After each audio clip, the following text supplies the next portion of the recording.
This is a First Alert weather update on CBS News Colorado.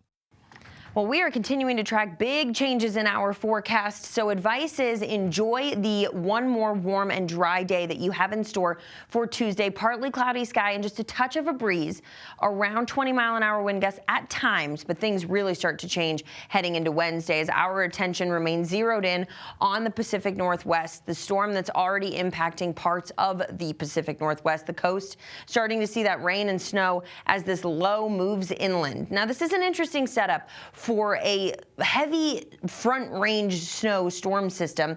This low will set up just off towards our south and west, but with the help of another area of energy that's going to develop into Nebraska, we'll be able to develop that upslope that we're going to need to really ramp up our snow totals here and bring this from a mild snowstorm to a likely pretty impactful storm system heading into Thursday. We already have a lot of color on our map. Winter storm watches in place for all the blue. Palmer Divide communities could see a foot plus of snow.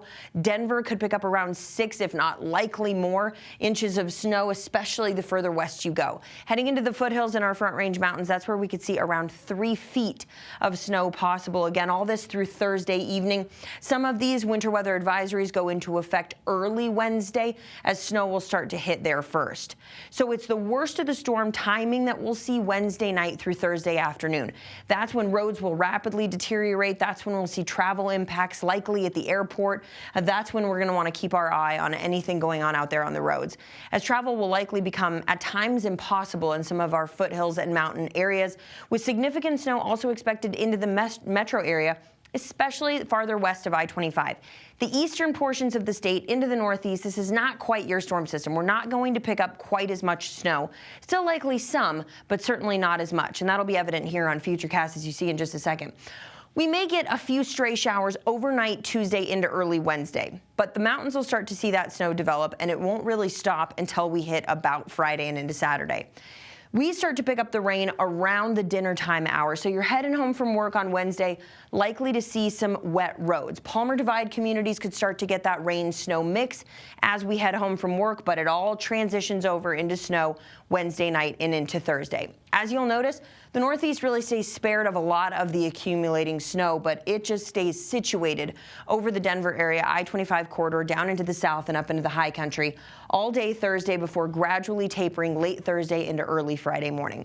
A closer look at the Front Range will show you what we're working with here into the Denver area. We're waking up early Thursday morning to some accumulating snow. That continues throughout the day on Thursday as that area of snow hardly moves at all. But we start to see clearing Thursday night and into early Friday morning is when we'll start to see that snow lighten up for us.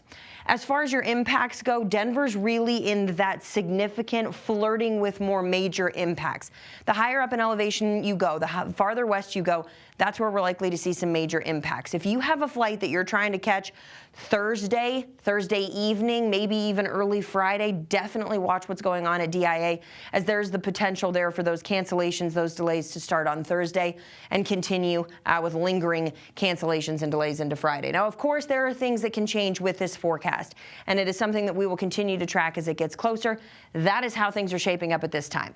As we look out the door for today, again, your one more warm and dry day. We'll be talking about 63 degrees at the airport, low 60s into the Denver metro.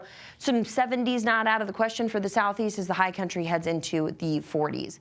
But we bring color on our map Wednesday and Thursday. Temperatures will hit 48 pretty early on Wednesday as we drop through the day. Overnight, all that rain transitions into snow. Could see some lingering flurries early Friday morning, but we clear up Friday. We don't warm up much. Heading into the weekend, we're looking at temperatures starting to climb just a bit. We'll stay below average, so a touch on the cooler side Saturday and into Sunday. St. Patty's Day, 46 degrees, staying cool. But heading into next week, spring arrives, sunshine returns, and we could see the 70s by Wednesday. We just have some stuff that we've got to get through before we do see that warmth. And again, continue to stick with us here as we track this storm system as it gets closer.